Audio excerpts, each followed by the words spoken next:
Hello, everyone. Welcome back to another episode of Star Wars Alliance, your home on the Geek Ultimate Alliance podcast network for any and all things Star Wars. I'm your host who had major technical difficulties, which is why we're late. Let's be real now. It's always my fault. Okay. But joining me, as per the usual, it's Clay. Clay, how are you doing this evening? I am doing awesome. Just got finished literally maybe 20 minutes ago recording Ranger Alliance with Joe. We usually Woohoo. have a pretty long episode whenever it's me and him. And then I was like, oh crap, I have Star Wars Alliance tonight. So we got to wrap this thing up.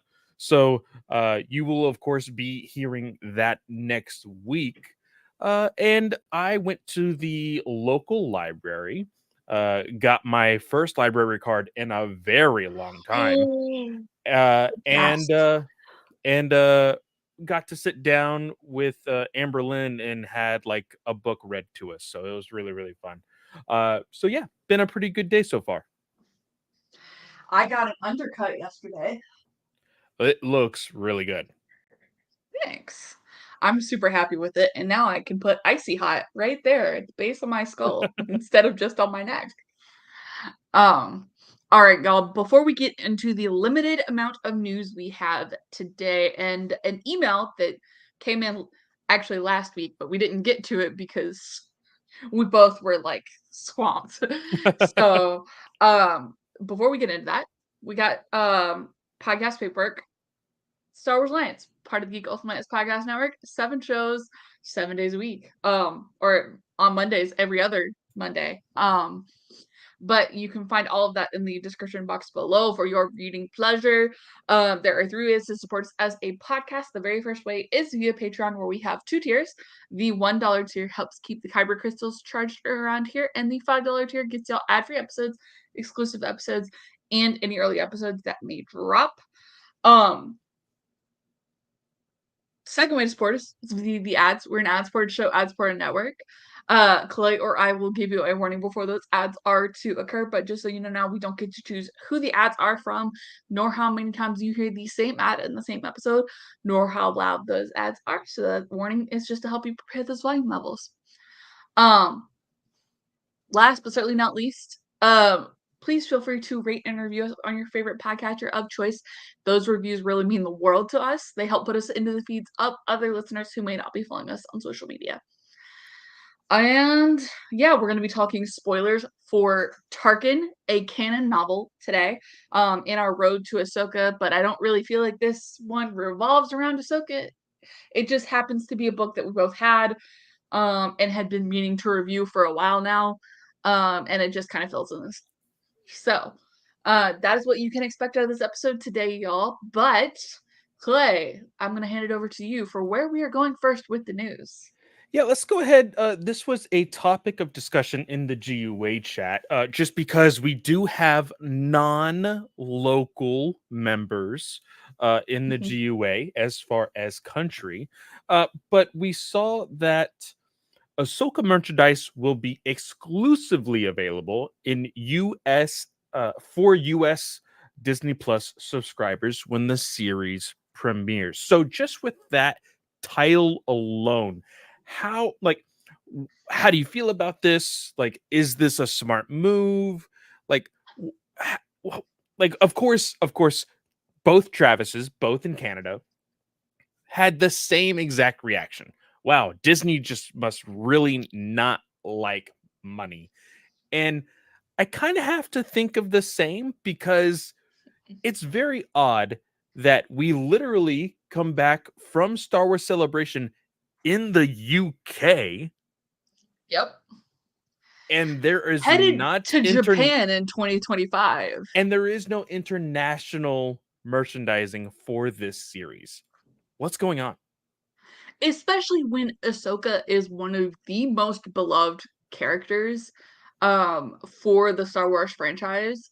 This makes absolutely no sense. It doesn't follow the standard protocol that they've done for previous live action shows. So it just sucks. And this is going to be like advertised on Disney Plus and everything, and it's just like Yeah, well, I get it's your thing, but like, why do you gotta do this? Like, weren't you making enough money? But it is also like the exclusivity portion of it, where Yeah. it's like, oh, I feel special because I get to have early access versus everybody else kind of thing. But it's so dumb. This is dumb. Yeah, it was for me, I don't think it's a smart move. We have seen time and time again. Yes, nowadays we are in the economy of reselling. People buy these very exclusive type of items and then they resell them for hundreds, sometimes thousands of dollars. So you know You've they seen will it with sell. Taylor Swift tickets. Exactly. You see it with everything. And although that sucks, I absolutely hate when that happens because it drives the market absolutely ridiculous when it comes to trying to find what should be a reasonably priced item and then it skyrockets. I hate it. I hate it when that happens. But what can you expect when you do something like this? You will make more money making this a worldwide availability. Yeah. Because when you resell an item, that money doesn't go to Disney. It doesn't go to Lucasfilm. That goes to the next person who purchased your item. Like, wouldn't Disney want a piece of that pie? Like, you should be able to purchase or you should be able to sell these things worldwide. That's just me. Yeah.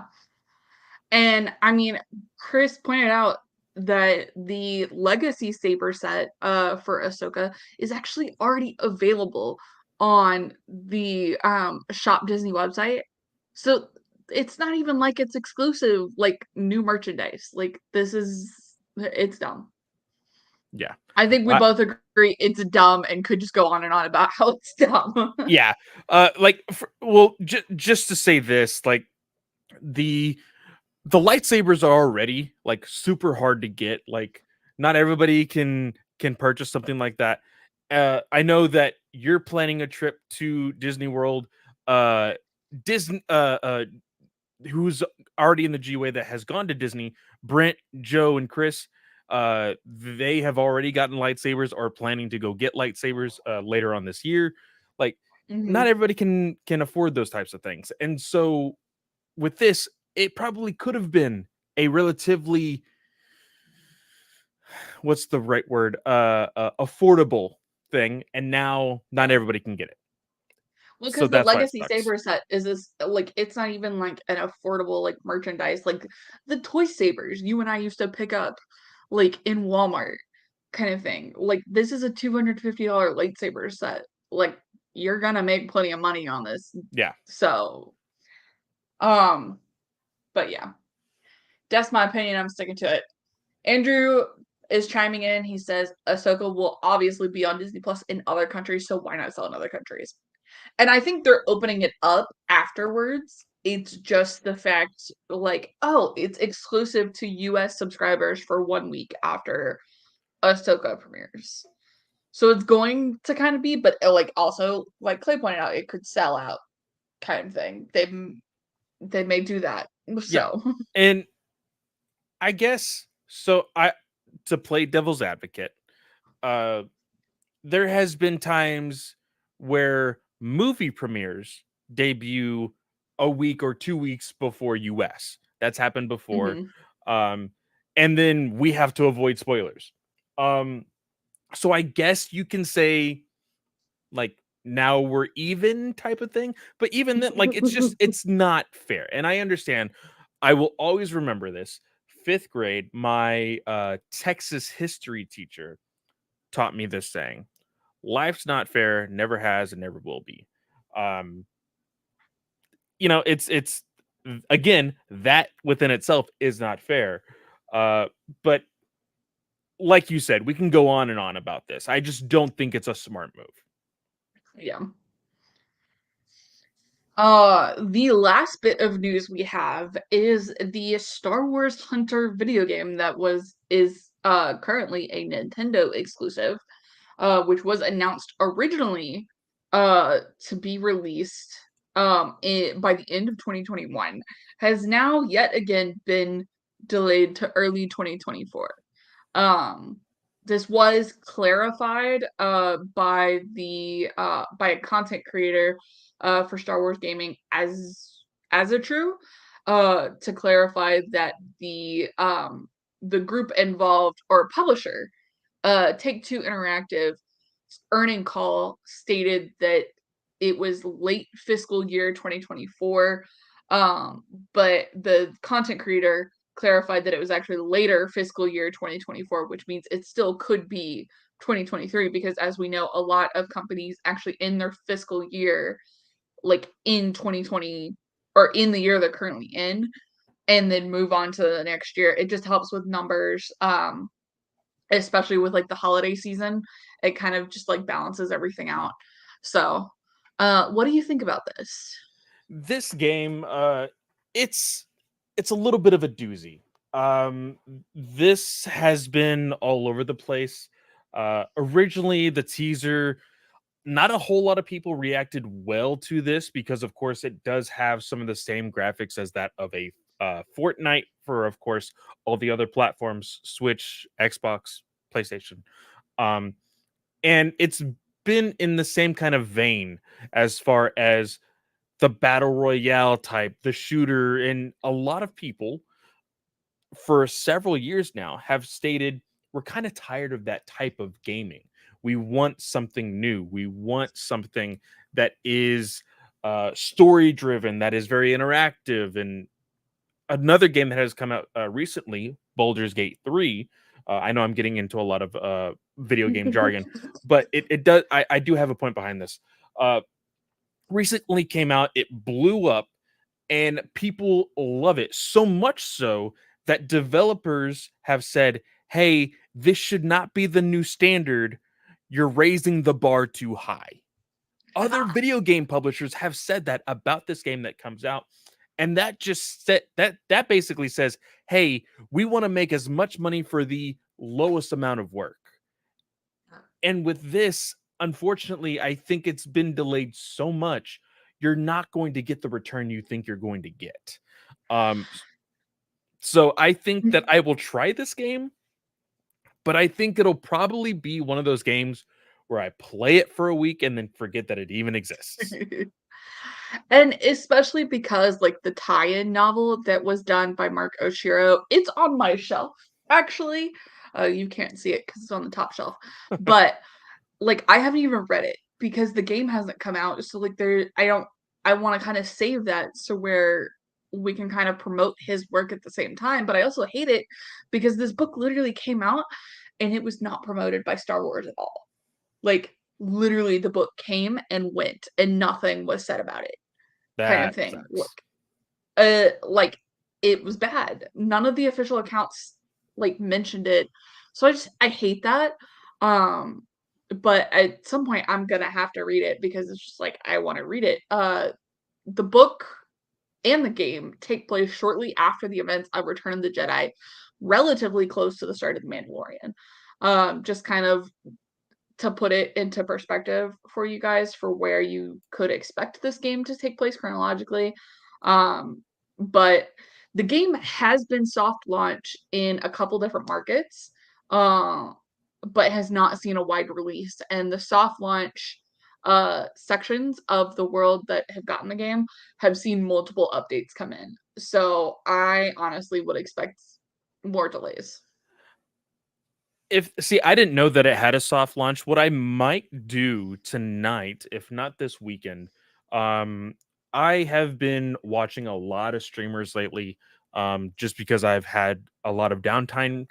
So I might go searching for it. I might go watch if anybody has put anything out there as far as some content that they have reviewed and look at it, see if it's even worth picking up. Um, and I will say this: other than the uh Jedi battle scars that we read, um and even that, I we haven't had any time to really review Jedi Survivor. uh Brent recently beat the game. But it what I'm trying to say is it's hardly connected. And as far as Battle Scars and Survivor, they took liberties to not say much about what has happened before or after Survivor, or before Survivor. So it's up to interpretation.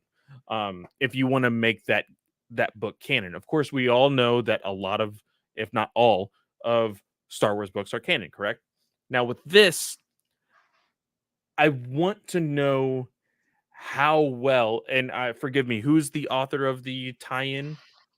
I Mark Oshiro, I want to Okay, say. I got Star Wars News Net's review up. Where is it? Yeah, Mark Oshiro. And I believe they've done a lot of work for Rick Riordan. okay. Um, in I his publishing initiative. I would really be interested to kind of pick Mark's brain as far as like what information did they give him to surround his book around, or was it, hey, here's these handful of characters, here are their characteristics and their design, make a story. Because a lot of these characters um, are characters that we have not seen before. Of course, you have the very generic races of aliens within Star Wars. You have the Jawas, you have the Wookiees. Of course, you have droids who, there's always going to be droids, and you have a stormtrooper. These are generic, just like, hey, Star Wars characters. And so I'm Mhm. almost compelled to say you might be able to read that book without any context of the game. And then when you play the game, you're like, oh, okay, I see where they kind of probably connected this, you know? Yeah. Yeah. It'll be interesting to see because you all know I'm not gonna play the game. So She'll force Pam. oh. Uh the Switch stays downstairs, so I don't think he would like willingly play it because he has his Xbox upstairs where he can like listen to YouTube on his computer and then play Xbox. So See, I have everything right here. This is my corner. And so I literally just have everything. And everything's connected to my soundboard, my speakers, my headphones. And it's easy. It's why I have back problems, because I'm always in this chair. But I think that is everything as far as yes. news goes. Which, Just as a heads up, guys, we yes, did get I wanted to bring that up. thank We you, did. Disney. Yes, Disney, thank you so much. We did, in fact, get our copies of course, Crimson Climb and Tales of Light and Life. I have been gritting my teeth, not opening this book whatsoever, because there is a certain story that I am dying to read in here. And I wanted to be a good friend, a good co host. And I'll tell you this, I got a knock at my door. Flynn started barking. I was like, who in the world is knocking at my door? What's going on? And then I just see this package at my door. And I'm like, okay, what is this thing? Why? Like, I'm not expecting anything. I come back in here, I open the seal, and I immediately see these books. And I just text Kate. I'm like, Katie, Katie, Katie, Katie. Oh my God. Oh my God. Oh my God. Katie, Katie, Katie. And she immediately knew. She's like, did they send books? And I was like, they sent books. But Katie did not get any books. So I was like, oh no, what happened? Like, we were going back and forth. I was like, hey, maybe you should message them to see if you can get any shipping information. Blah, blah, blah. We're very skittish. Now, we are confident in our reviews. We are confident in our communication with Disney and Lucasfilm Publishing and Del Rey and all of them. Sorry, not Del Rey anymore, but we're very confident in our relationship with them. But I was like, if Katie doesn't get these books, I'm going to cry, because I could not, in good graces, read. And let's face it, there's only one majorly important story in Tales of Light and Life, with our big hairy buddy Burry. I need to know what that is. And I was like, I can't, in good graces, read this story and then hold my tongue until September. There's no way whatsoever. So I texted Katie. I was like, I'm not going to read this until you get your book. And then I just set it down, and I actually had to hide them. I was like, I'm putting these in this random location that I know I will not remember. And so I waited. And Katie sent me like 3 photos of like the mailman, the UPS truck. She's like, oh, it's here. It's here. It's here. And they were all false alarms. Like, Spoiler alert, I shop too much on Amazon. oh man. But I we have them. I'm going to read the Burry story tonight. Yep, And me then too. also I know that Katie wanted to do this. We did it for last season. I'm gonna go ahead and spoil it here. We're planning on talking about Only Murders in the Building. I did not have time to watch Only Murders in the Building today. Did Okay, you? I did. Okay. Let's talk about it next episode. Okay. We'll Cool. we'll catch We'll up talk on. about all 3 episodes next week. Yes. We'll talk about all 3 episodes next week, and then we will continue from there. Today has just been a busy day.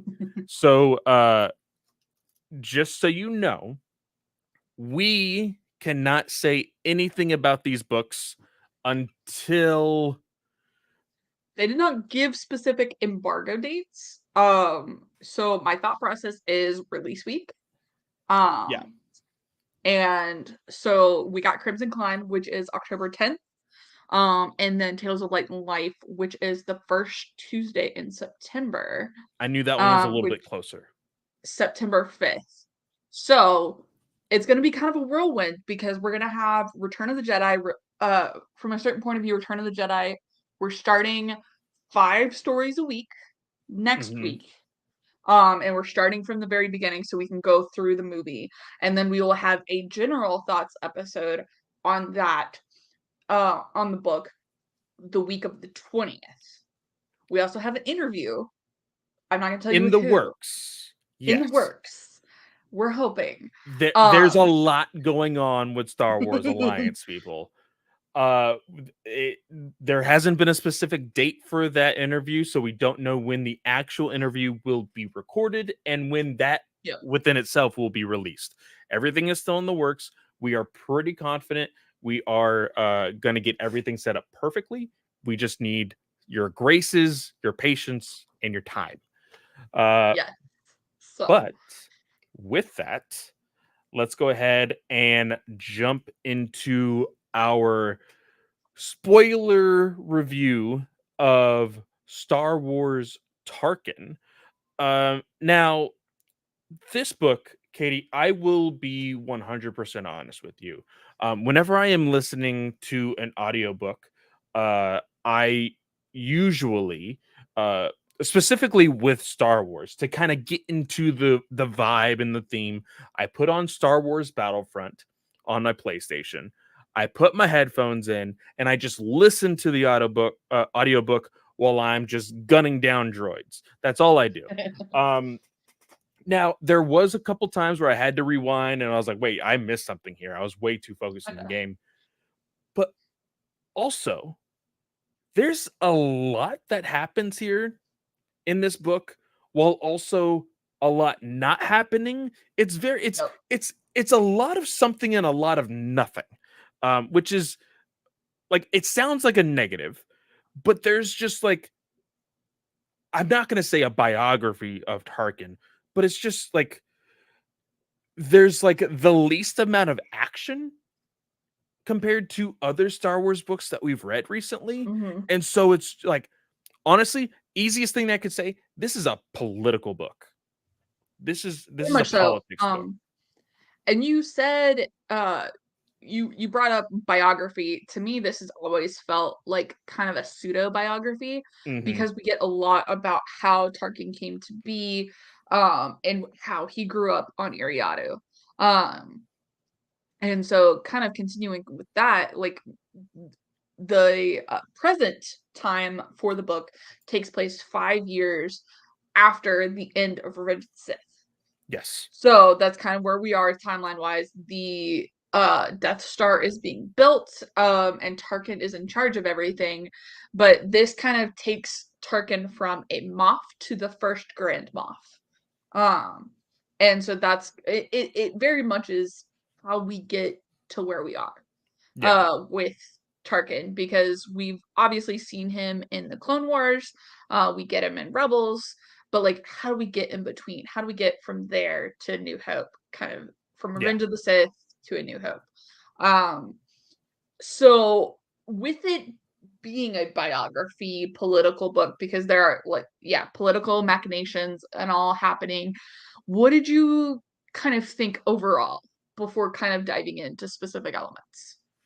Uh, I thought that, like I said, it was a little confusing to keep up with, just because there was so much dialogue, Mhm. in the sense of, yes, it's a book. Clearly, there's dialogue, but there was so much back and forth between individuals. Mhm. I'm pretty sure at one point there was also even a flashback, because Dooku was involved somewhere. Um, Yep. it again, It's very several flashbacks. yeah, So it's going between 14 BBY, and it's really an unknown time, but it kind of take the flashbacks take you from Tarkin's childhood um to like when he is going to school, when he meets Palpatine for the first time as a senator, and then when he's the ruler of Iriadu. So that's when yeah, he meets Dooku and kind of interacts with Dooku. And Dooku's trying to get him over to the separatist side, and Tarkin's like, "Nah, like the Republic kind of thing." yeah. So Uh, and in all honesty, there was a lot that I really liked the interaction between uh uh Palpatine and Tarkin when they first met. I thought that was really well written. I think my favorite scene in this entire book was this very long monologue that Tarkin has with Darth Vader. Um, yeah. is it's very odd to think because whenever you see Darth Vader, he is doing one of two things. One, being a complete badass, or two, standing stoically, not saying a damn thing, right? And he's not like, you don't look at Darth Vader and you're like, that guy can really hold a conversation, right? Like, you don't think of Darth Vader like that. And so there's a Yeah. moment where Tarkin and Darth Vader are actually conversating, and there's like Tarkin even states that like it's kind of hard to have a conversation with Darth Vader because of his mask. It's constantly making noise and you just hear Vader breathing, you know, all the time. I thought that was like it's a nice small piece of information that you wouldn't really think about. But there's a moment in this kind of monologue of Tarkin, giving this whole thing to Darth Vader, and he thinks, "Oh, I'm done," but Vader's just staring at him. He's like, "Oh, you want me to keep going?" And so he just keeps talking. Uh, and I really liked that moment. I thought that was really well written. I like that. Another one of my favorite moments, because it's the worst kept secret, I feel like, in Star Wars, that Anakin is Darth Vader. Like it's the worst kept Yeah. secret. To the point where Tarkin is just observing, and then over the years he's watching Darth Vader do these things and he's like, there's something familiar about that Darth Vader guy. He holds his lightsaber pretty similar to another Jedi I knew. He kind of holds himself in the same kind of stature as this one Jedi I knew. Yeah. That's probably Anakin Skywalker. And you're just like, okay. Uh, but I do like it. It's so I like that more so. And people are probably thinking, "Oh, you're so hypocritical. You like Tarkin when he does it, but you're not gonna like uh Thrawn when he does it." I was literally about to ask you that question. But Tarkin had history with Anakin. He recognized, "Hey, I have met Anakin Skywalker and I fought alongside him in the Clone War. He knows who Anakin is." So just by that, he is able to recognize who Darth Vader is. That you can connect the dots there. Like, but if that was Thrawn, he would be like, "Oh, I read Anakin did this once. Yeah, you're totally Anakin Skywalker." It's like that doesn't even make any sense. Like that, I would of course be pissed at. With this, there is precedent for a reasoning of him being able to come with the deduction, "Hey, this is Anakin Skywalker." And Thrawn had he doesn't even Thrawn specifically say, "Hey, that is Anakin Skywalker." He says, "I think it's Anakin Skywalker." So he even doubts himself, which I think is okay also. but Thrawn had history with people like Garm Bella Bliss. He had history with Akbar, and like, despite what we all think, like the culture you grow up in, it's going to reflect back on the actions that you do. Which that's why Thrawn uses art in order to like determine like tactics and everything. Yeah. So that's I'm still sticking with that. Okay, so let's kind of tackle this chronologically. So like, okay, Thrawn growing up on Iriadu. What did you think of like the hunter method of growing up, where with Uncle what's his name? Oh my gosh, I literally had his name, Jova, Uncle Jova, and growing up on Iriadu and the Carrion Spike, which Tarkin names his first ship after. Yes, yes. I I'm trying to remember something specific because today I had just a little bit of time and I was like, I'm gonna try to pull a Katie and listen to this thing at 2.9 speed and get a freshen up because I literally finished the book last night and then I was like, okay, let me try to remember the first part of the story. Um, so I'm trying to remember what his uncle did specifically. Uh, So he basically just takes him along the plains and kind of teaches him like how to survive in the wild kind of mhm. thing and how to be better than others. Yeah, yeah, yeah, yeah. It's very rough upbringing because like there's the quote and it's just something that sticks with me. Um where his family he comes down in this new uniform of like a vest and everything that he had made for like going into the great outdoors because that's what his dad said he was doing. And Jova goes, "It looks great. It'll look even better with blood on That's right. Yes, because it goes back to that. it." Yep. Because there's a moment where he remembers that saying, and just the way that I forget the narrator of the audio book, but I just remember that quote. It'll look better with blood on it, and that is if like it kind of just like has a little bit of PTSD with me personally. Hmm. My father was a military guy, and I didn't start living with him until I was like right into high school, into middle school or whatever. Um, and one of his favorite things was when I was in trouble. "Hey, I'm no longer your dad. I'm your drill sergeant." And so he would just like kind of pound it into me, like, "Hey, I'm your drill sergeant. Go run laps. Go do this. Go do that." And that's kind of how I felt Tarkin was raised. It was, Hmm. "Hey, this is a dog eat dog world or galaxy. Like you're going to have to fend for yourself no matter how many spoons are fed to you. Like you are going to Mm. have to cut some throats if need be." Um so I did connect to Tarkin in that way. Um the uh I completely forgot that he named his ship after that. Yeah. And I just find the upbringing in, incredibly interesting because of what you get in like the context of Tarkin's character. Like when he in A New Hope, when he's sitting there with Leia and is like, tell us where the um tell us where the rebellion is stationed. Like tell us where it is. And she's like they're standing in front of Alderaan and she gives up Dantooine because she knows, well, I'm dooming all these people kind of thing on Alderaan. And Dantooine was like a remote world. There wasn't as many people on it. So she was like, again, kind of crunching the numbers.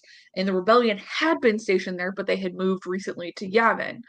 And so she gives that up, and Tarkin goes, all right, fire the Death Star. And she's like, what? I gave you what you wanted. And he's like, this is exactly where that comes from, is like this rough upbringing in the wilderness and learning, okay, this is how you beat people into submission, because that's exactly what Jova, his uncle Jova, and his father was trying to go.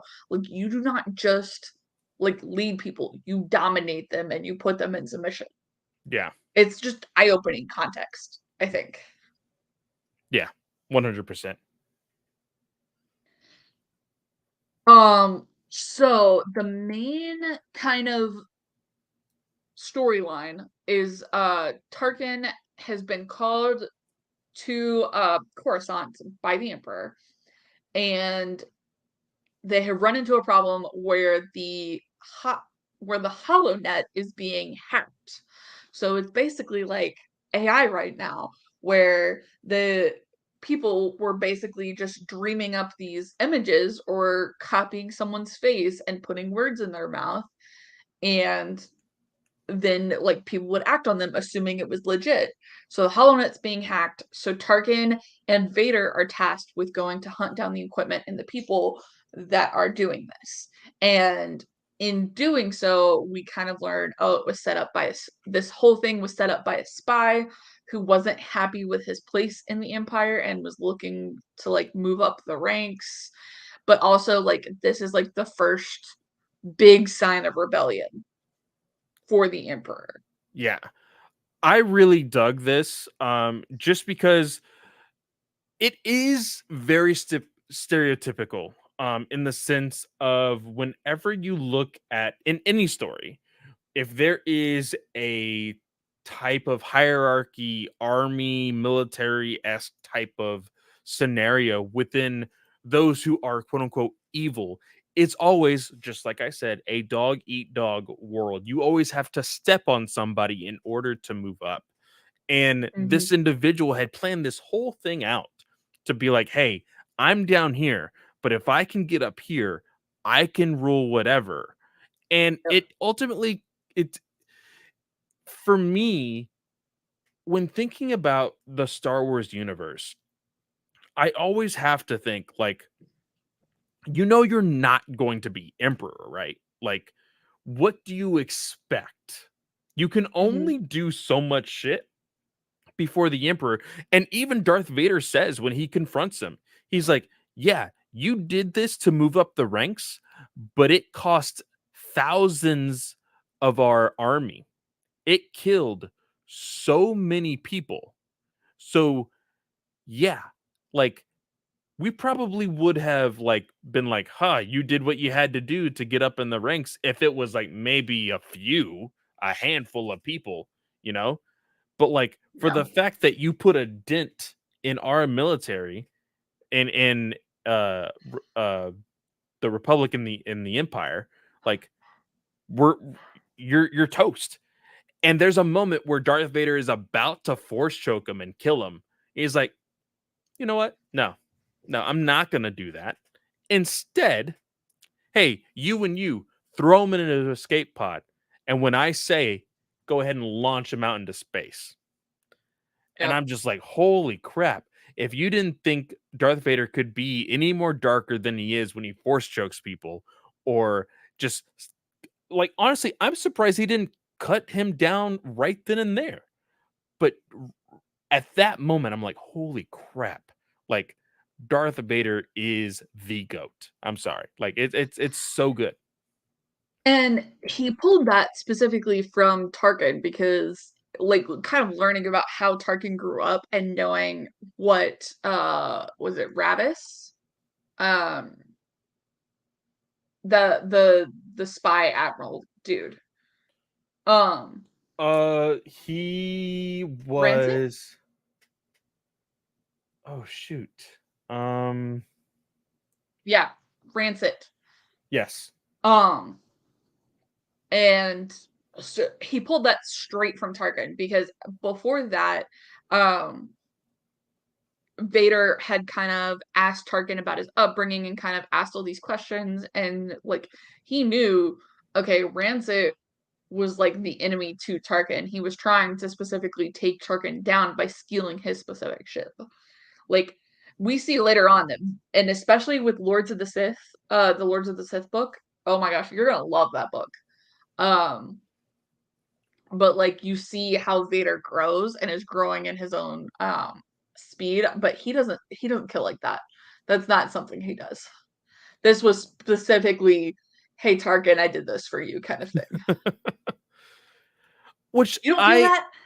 I I want to see more of that side of Darth Vader because that within itself is an Anakin Skywalker thing. Um, I don't know if you've read this comic before, and I do apologize for any spoilers if you've read it. But for the longest time, I always see it every once in a blue moon pop up on Instagram or my Twitter feed. Is there's this comic where it's with uh Empire. No, maybe is it? Oh, man, I'm getting my movies mixed up. Where we see uh Lando trick our heroes at Cloud City. That's the end of A New Hope, right? It's Um the end of Empire Strikes Back. Empire Strikes Back. Yeah, see, I knew it was Empire Strikes Back. Um it's during Empire Strikes Back and Darth Vader has C3PO's head and like he has a memory of when he was building C3PO. And then like at the end of that memory, he like puts C3PO's helmet, like his head up to his helmet, and it's like a peaceful moment for Darth Vader. And I'm like, I need more of this because the biggest part of Darth Vader or Anakin, not Darth Vader, the biggest part of Anakin and why he fell to the dark side was because of his emotions, right? Was Yeah. because of his love for Padme and wanting to save her. And with this, with Tarkin, that's showing a little bit of that emotion. It's like, hey, eye for an eye, I did this for you. Like, that is an Anakin thing. I Hmm. want to see, and we saw it in Obi-Wan. Like, we literally got to see Anakin when the helmet crushed. We Yeah. and I need to rewatch that. The visual of like the blue and red light for the lightsabers and stuff. Such a beautiful scene. But like we see a little bit of Anakin and then we go and we see Darth Vader and I want to see that more in books. And other pieces of media talking about this time with Darth Vader because he's still in comparison 5 years is not very long. It's Yeah. really not. He is still very early in his time in the dark side. It's not like you have to find your way in the dark side, but like he still has a role to play. And so like he can't really show weakness in that. And like Yeah. some could say, "Hey, you have a connection with Tarkin here. You've made this connection to Tarkin that within itself shows a little bit of weakness." And I do think, like I said, I think that's an Anakin thing, and I want to see more of that. Yeah. I could totally see that. I do think hearing your thoughts on this, I think you would definitely enjoy the Lords of the Sith book. It's another early canon book. But it is about a mission that Palpatine and Darth Vader go on. together. I think So, I have seen this cover at least. It's recognizable. Yeah. Yeah, yeah, yeah. Okay. I use your library will. card. Put it to use after we read all these books. Yes, yes. I will definitely look for it in my library for sure. Yeah. But yeah, for me, for Tarkin, um, I think this is one that's lower on my list, but it's still very interesting to get into the politics of the galaxy. It's cool to kind of hear the little perspectives of Palpatine in the background. Because if you didn't know, James Luceno is the author, and he actually wrote the Darth Plagueis book. Oh, okay. So, and have you read the Plagueis book? No, I have not. So there is actually it's kind of like a little mix between Plagueis and Palpatine. The front half is focused on Plagueis, but the last half is focused on Palpatine and Plagueis, and then it kind of leads into Palpatine um kind of making a move to become the overall um head honcho dude for the Republic. Andrew, the book that we are overall reviewing is canon. It's called Tarkin. And then the book I'm talking about right now is Darth Plagueis. And that is actually a Legends book. But a lot of it has been kind of picked through, and I imagine Acolyte, especially with Leslie Headland being in charge, I imagine she's going to be pulling some details from that because we have to introduce Plagueis I was gonna somehow. say she's probably planting the seeds at least. Yeah. Because it is so close to Phantom Menace in comparison, that you I think you would have to. Especially with Mhm. the idea of introducing the Sith without really introducing the Sith, you know. Um, but I really dug this. I'm trying to remember uh any specific Tarkin moments in here. Because I kind of gushed over my two favorite parts Yeah. about this. The when Darth Vader and Tarkin go on this mission together, they had quality time. And they got to know each other, and Vader just listened. Again, you look at him, he doesn't really look like a guy that's like, oh, come cry on my shoulder. I can listen to everything. It's fine. Um, Yeah. but that's who he is in this book. And it's out of character and it's not out of character, you know? Um, and then Tarkin overall, it's so crazy how, like, for me as somebody who is, of course, I think that out of all of my very close friends, I think I know the most out of Star Wars. But like I'm still very new and I'm Yeah. still learning a lot. And there's still a lot about Tarkin I don't know. This opened a lot about his character, about how he looks at things. Like there's a moment where he is talking to a cadet, and this cadet has this grease on him, on his uniform. I love this because of course, like, again, you have to remember this is the empire that is famous for killing people all throughout the galaxy. And you think about like the privates, the cadets, the lower on the totem pole soldiers, and you're like, they're probably just like us. They have a job. Like, if you know any military guy or any military person, um, I come from a military family. We do a lot of stupid things.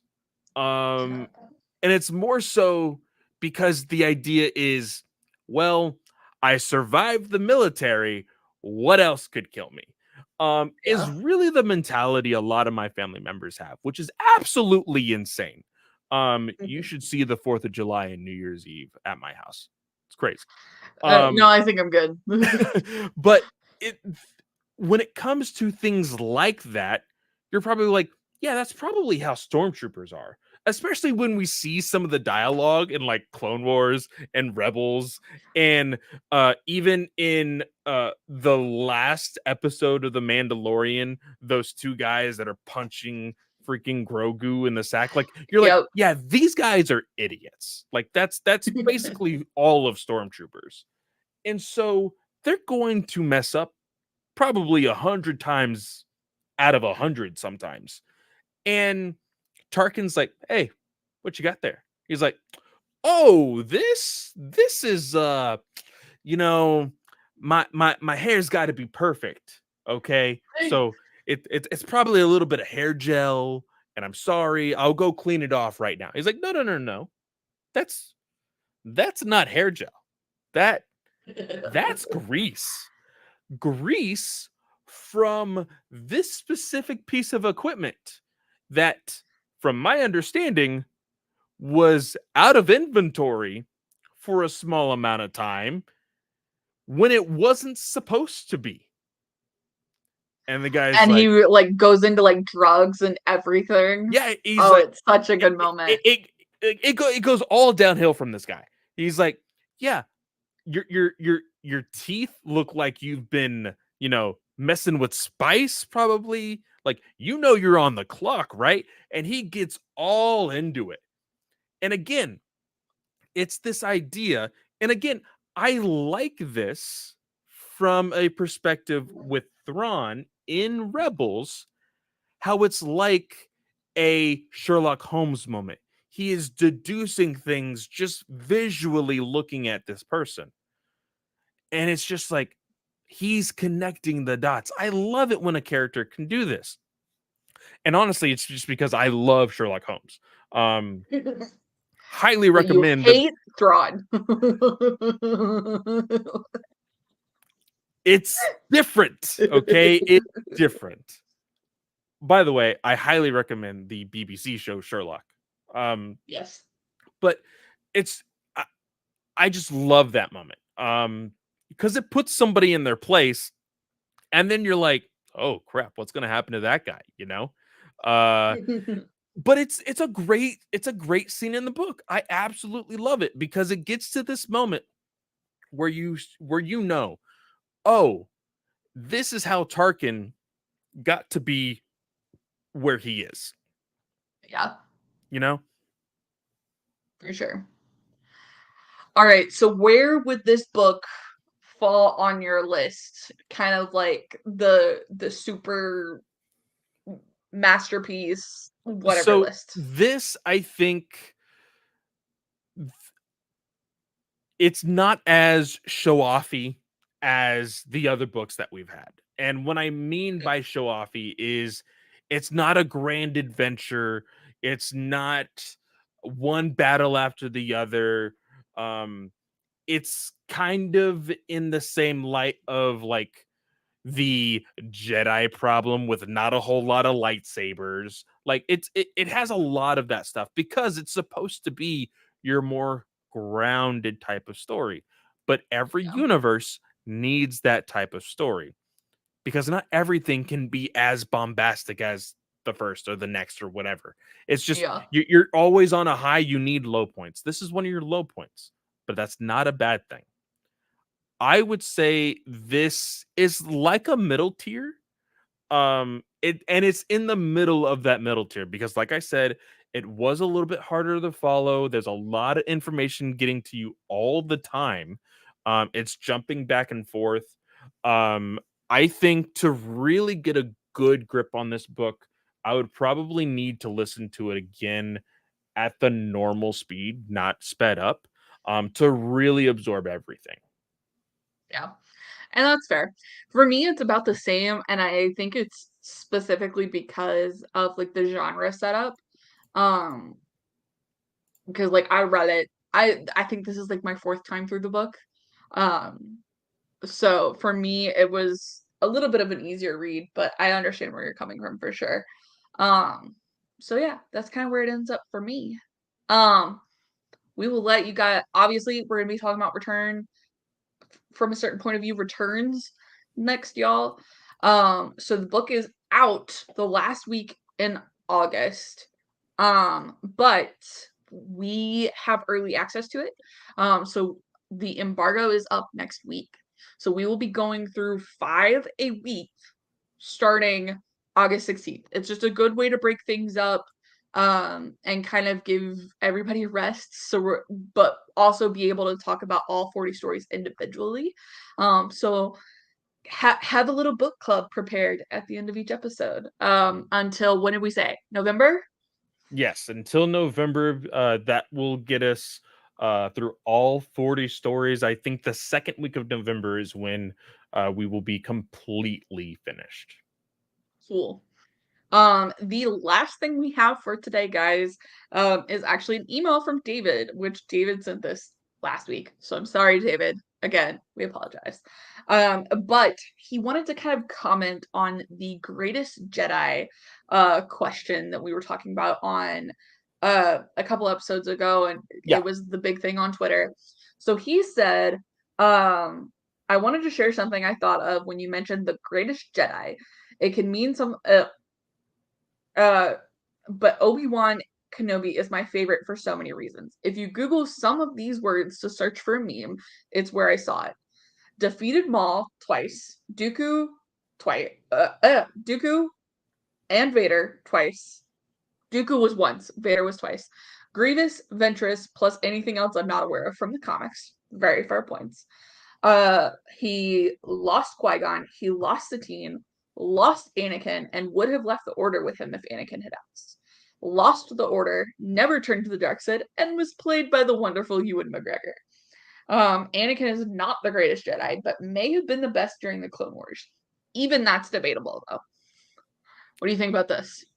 I think that is debatable. I totally understand the Obi-Wan Kenobi.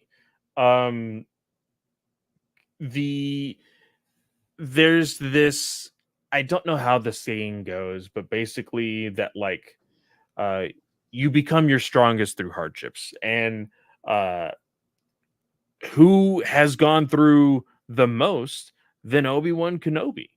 uh Obi-Wan has gone through so much. And again, highly recommend the Obi-Wan Kenobi series on Disney Plus. I will probably get a rewatch right before Ahsoka comes out, just so that way I can see Hayden Christensen again. But I do uh, agree with a lot of people with that. Again, I had said that I believe Qui-Gon Jinn is the greatest Jedi, um, but I will not fault anybody for saying that it is Obi-Wan Kenobi. And the idea that uh, Anakin would be the best during the Clone Wars, uh, and that being debatable, 100%. We only got to see so much from the Clone Wars, and it was always from this perspective of the characters that we love and care about, that being Obi-Wan Kenobi, Anakin, the small group of clones always changing, of course, Ahsoka. We didn't get to see uh, a whole lot from Cody Mundi or Mace Windu. We only got like a couple episodes with Mace Windu. um, there's so many Jedi that probably did so much throughout the Clone Wars that we didn't get to see. Um, but I still think uh, Anakin has a leg up on the idea that he is probably the greatest Force user. Um, I think that is something that can be argued. But greatest Jedi, again, quoting Travis Snell, you know, you can't be, you can't claim greatest Jedi and then go slaughter a bunch of kids. You just can't. Yep. And as much as you could argue the fact that Obi-Wan did all these things right, and maybe that's the definition, right? is he followed the order to the letter of the law, kind of thing. I don't know. So, um, that's mainly for me. Yeah. Andrew asks, which Star Wars show are you most looking forward to outside of Ahsoka or project? Obviously, I'm looking forward to the end of the High Republic Phase Hmm. 3. Um, if it was a show, probably Acolyte. I'm excited to see what the shows can do outside of the Skywalker saga. Very Yeah, excited for that. I think I will mirror that as well. High Republic and Acolyte is basically High Republic. It's the tail end of the High Republic, but it's still High Republic. Yeah. What else did David say? So here's his review for Rise of the Red Blade. He said, I loved the Inquisitor book. It gave such a great escalation of who Escat reported to or interacted with from her unknown to audiences prior to this book. Master up the chain of the Jedi, lane changes to the Inquisitor until she gets to Vader. It was terrific. Um, and then he said, I can't wait for the fall for some new High Republic content. The comic printing issues left me unbalanced reading High Republic Adventures and Yoda. I think we're both in agreement for that. Yeah, Um, but he says, I have them all now. Just have to catch up slash finish them. I did end up picking up the 2020 Star Wars comics, of which I'm also caught up. You've both talked about it before, but we don't know how long the run will go for. But the gap between episodes 4 and 5 was 3 years, and this gap between 5 and 6 is only 1 year. So, in my opinion, there should be fewer issues. If they wrap it up, they could give us some excellent content post Return of the Jedi. Please give us a Skywalker Academy or a wonderful mix of Star Wars meets Indiana Jones, where Luke is hunting for Jedi slash Sith artifacts. I think that last one, especially with how popular Dr. Aphra is, that could be a really good one to like bring her in. We know like they're interacting in the comics right now. I am not up to date on the comics. I'm currently back to my a trade comes out and then I read it method. So that's where I'm at. But I know they're interacting right now and kind of crossing over. That could be something really interesting, especially from what we know in Shadow of the Sith. now, one thing, I we don't know the source, so we that's probably why we didn't mention it. Um, but it did bring me up to and your idea and David's idea brought this up. Dr. Aphra animated series. Yeah. What do you think? I completely on board. I would love to see it. Especially with Bad Batch ending. Like we know like uh y'all can hate it all day long, Disney, but like Star Wars' bread and butter was animation all day long before you bought them. And it's still a thing. You can go back to animation and it will be fine. Um, and I think that would just be amazing. I think Emily Wu Zeller, they've done an incredible job voicing Afra in the audio drama.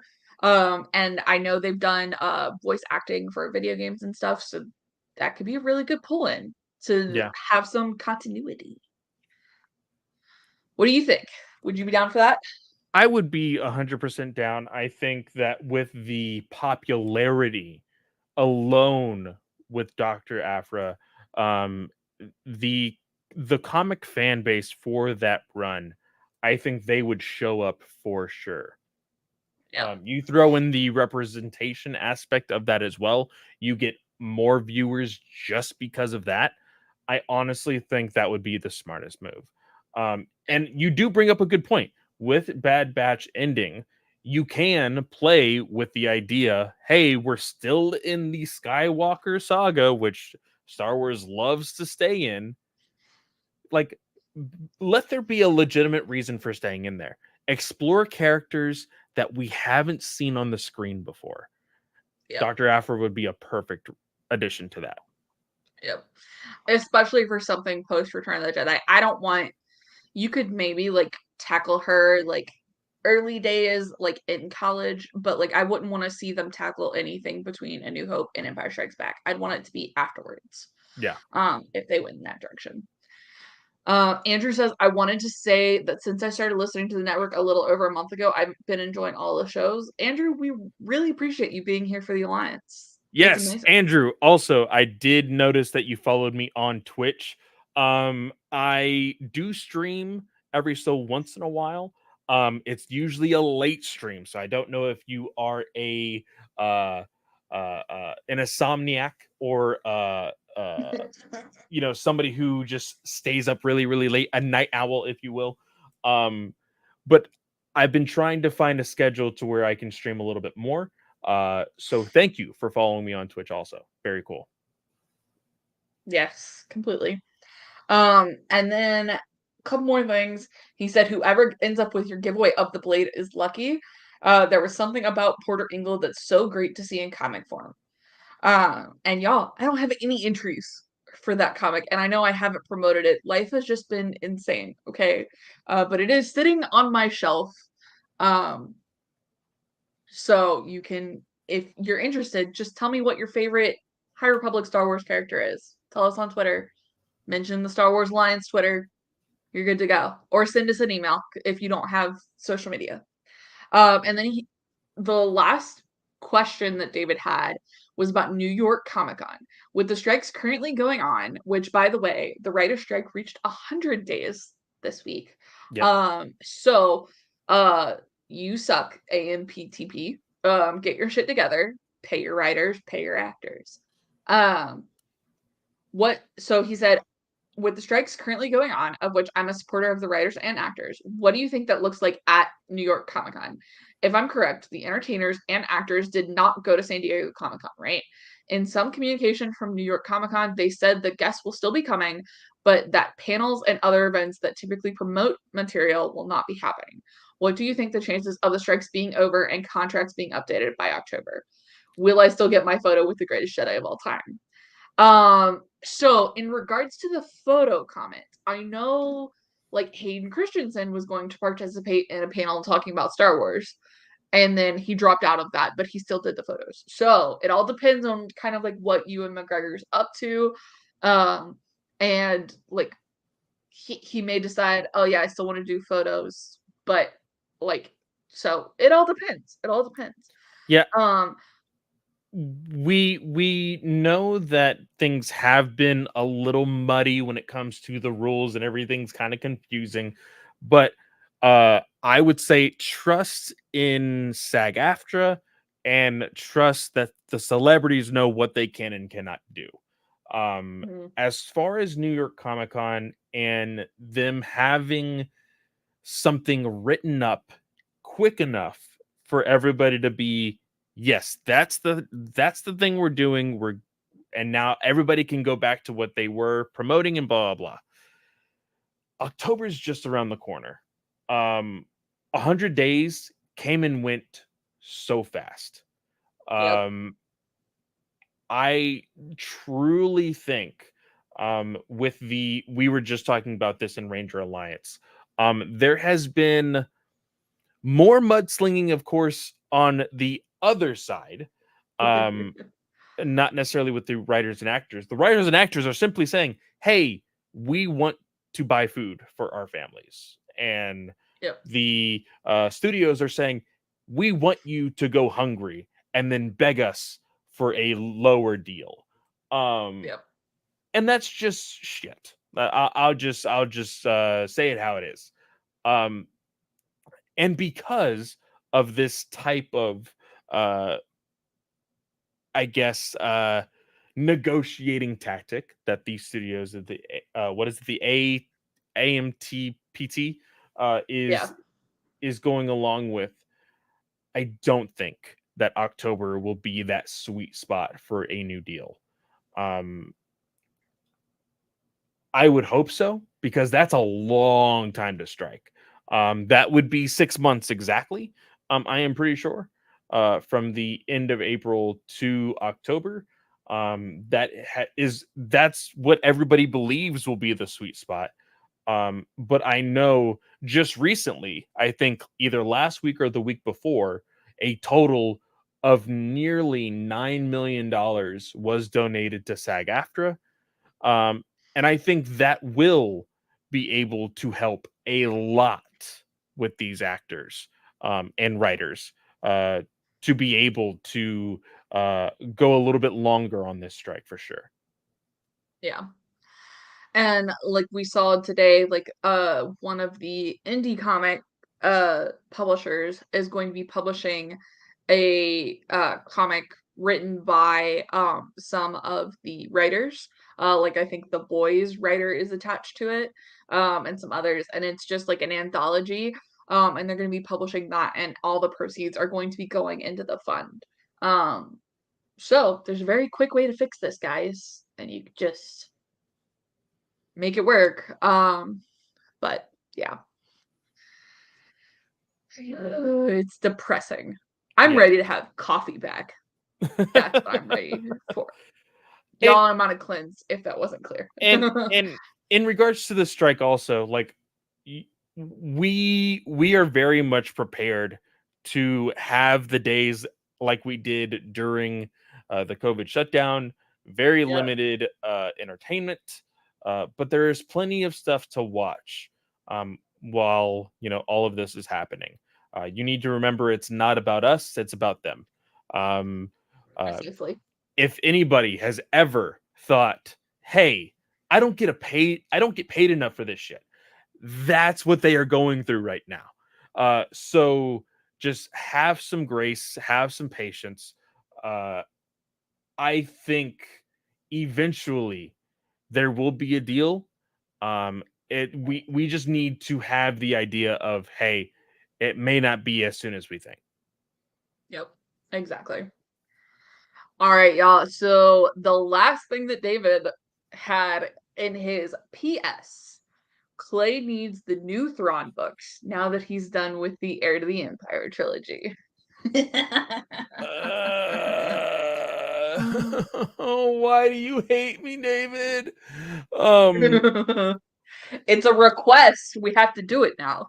it is a request, and here's the thing. I will do it. I will do it. Will I like it? That's up for interpretation.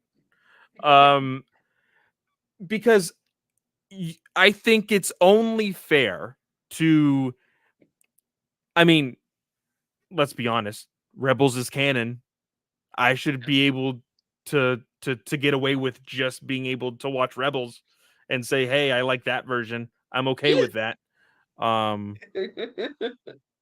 but I know how much you have raved about the new Thrawn Ascendancy trilogy, right? That's what it Yeah, is. very Um, good books. so uh, and they're very thick books, so I know that it'll take me quite a while to finish them. Um, I'm gonna let I'm me. gonna tell you how long they are. Oh Keep no, going. I was just gonna say, let me look to see uh what can be available to me. Um, because again, I do have a library card now. Um, I don't know how audiobooks work with the library card. Uh, So you can download Hoopla or you can down and you it all depends on what your library is connected to. Hoopla and Libby are the two good ones. okay. I will download those tonight. Um, and if I how about this? You will know if I like them enough when I actually use a credit to purchase them on Audible. That's how you know, okay, yes, I definitely like these. Because I can rent it or whatever uh through Hoopla or Libby and listen to it. Uh but I will give it a shot. When I will have the time, that's an entirely different question because like we stated before, there is a lot going on.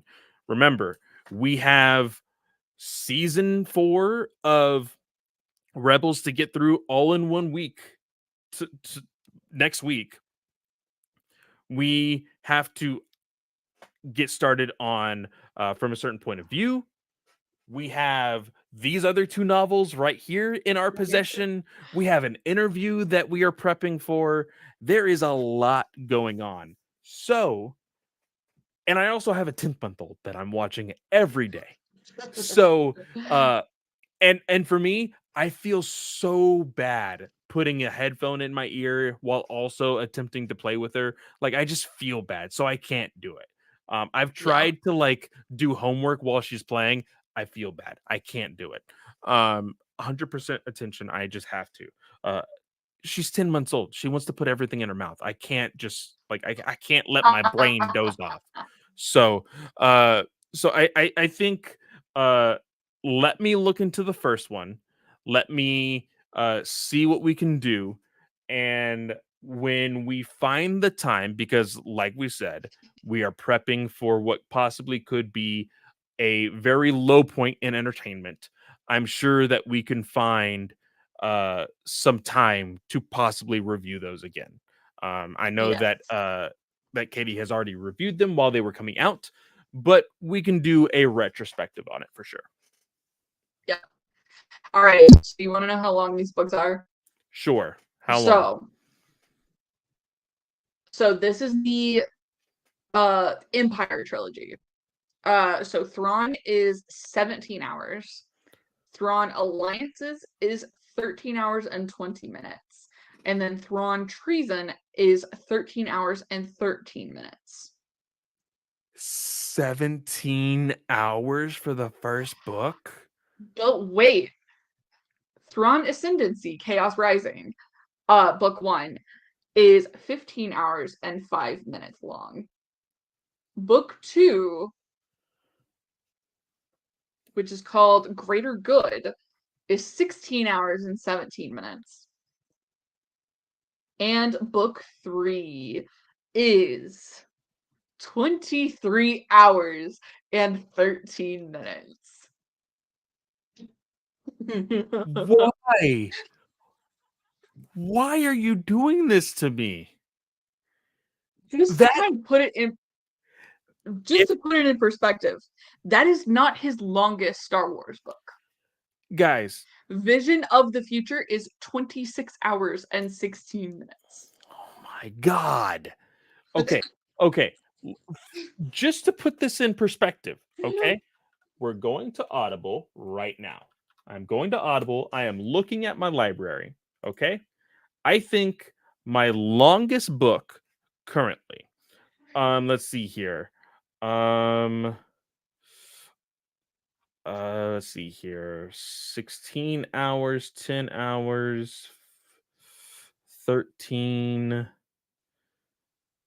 Oh, man, these don't even have like cuz a lot of them just say finished because Yep. I've already listened to them. Hold on. Let me go to the app. Andrew says Clay won't have a life outside of Star Wars books.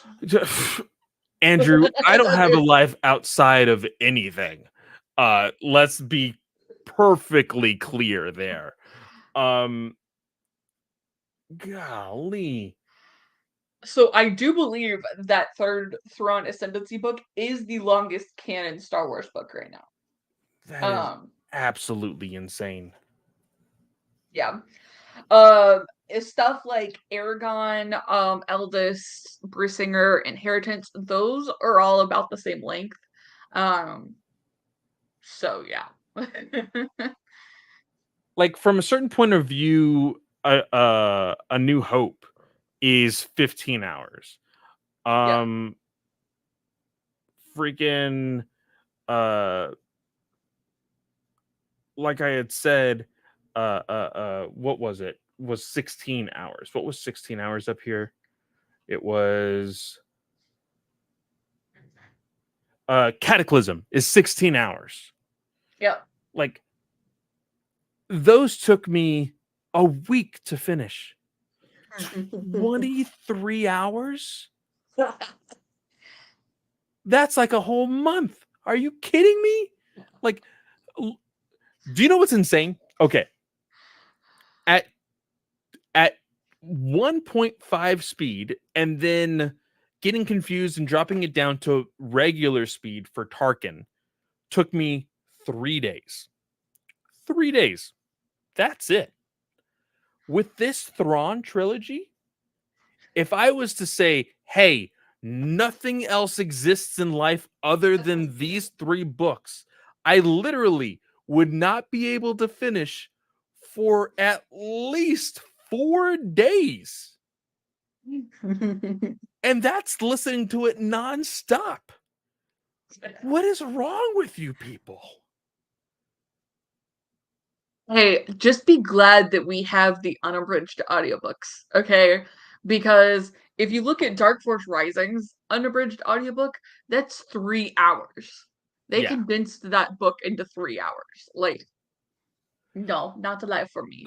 So Andrew says, do nothing for a day and you'll finish in a day. No, sir. No. Like, so And what I usually do, like I said, for Tarkin on the, let's see here. If you look at Tarkin is a total of 9 hours and 27 minutes. 3 days was about 3 hours per day. So what I did is I waited until everybody was asleep and then came into this room, put my headphones on, turned on my PlayStation, and for 3 hours straight just played a video game listening to this book. Like that, and it wears on you because then you're staring at a screen listening, and Mhm. like it's a lot. Now, again, I used to have a job where I was in a vehicle all day and I would listen to these books literally, like I would finish the High Republic books in 2 days because I would just be listening to them for 8 hours straight. That's Yeah. different compared to me being home now, me being a stay-at-home dad, having Amberlynn all the time, going from one room to another, feeding her, taking naps, like doing all of this stuff. Like, it's a lot. There is no, hey, do nothing for the entire day. Abby would kill me. Yep. Ugh. Crazy, crazy, crazy, crazy. But again, David, we are putting it into consideration. I will be uh 23 hours. That makes me see. I need to know this. I'm gonna search this up right now. What is Dune's audiobook? I think that was like 28 hours. 21 hours. Thrawn's book is longer than Dune. Dune is known as literally the longest book in existence, and Thrawn's book is longer than Dune. What? Um, Lord of the Oh, Rings is longer than Dune. I'm sure Lord of the Rings is longer. Yeah. So the Fellowship of the Ring is a great the the Fellowship of the Ring, book 1 in the Lord of the Rings trilogy, is literally 19 hours long. Thrawn is literally longer than both Dune, which is the longest book, and Lord of the Rings, which is the longest movie in existence. Are you kidding me? Oh my god. And Oh. that's the last book in the trilogy. So everything else is shorter. I will be dreading that third book. I will go through the first 2 books like, okay, I'm doing this for the podcast, it's whatever. And then I'll finish the second book weeping, knowing that the third book is on the horizon. Oh man. All right. Well, on that note, Clay, where can they find you? Of course, you can always find me at Fanboy Clay, literally on any social media. If you have a PlayStation, you can find me at Fanboy, or you can find me on there as Fanboy Clay as well. And it's actually Fanboy Clay and then 10, Fanboy Clay 10. Go check me out there. Andrew, I did see that you got your invite to Blue Sky. Go find me on there as well. Uh, yeah. I also, of course, host Ranger Alliance here on the network. That next episode will be this next Monday, so go check that out. And then, not on the network, I do have a show called Batman News Weekly, where we talk and review anything and everything Batman within pop culture. And surprisingly, there is always something to talk about. So go check that out as well. Yeah.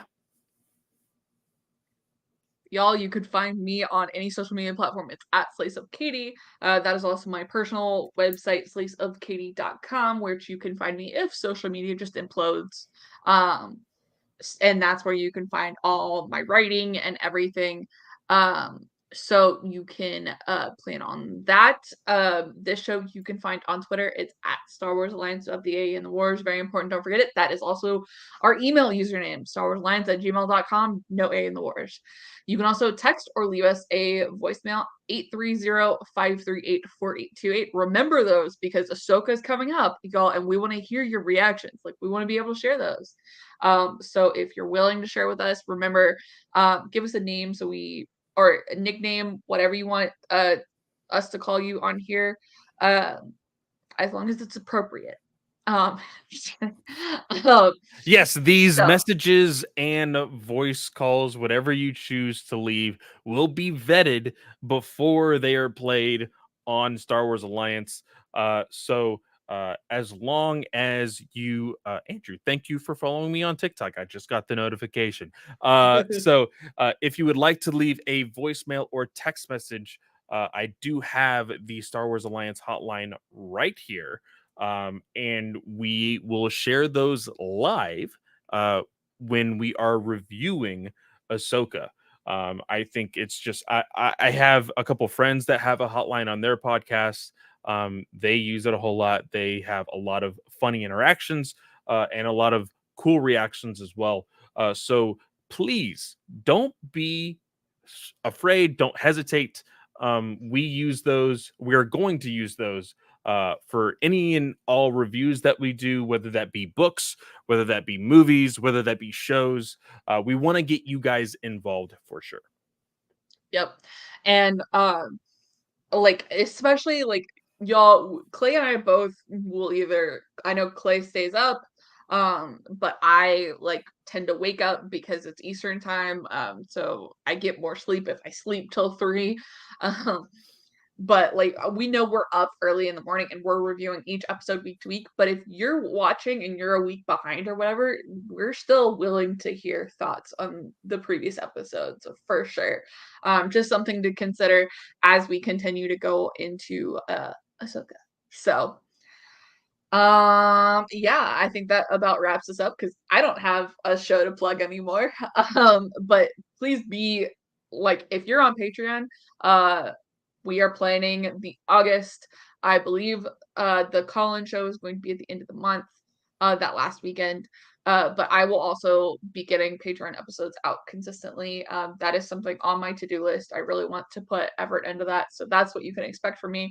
And of course, be here next week because we're going to be talking about Rebels season 4, and kind of what we're expecting for Ahsoka. That's going to be a longer episode, especially considering we're going to go into Only Murders in the Building season 3 for our postscript, whatever we want to call that, end credits episode. um, so yeah, I want to thank everyone for being here. I hope you all have a great day or night, whatever time of day you are listening or watching, and we will see y'all next time. May the force be with you.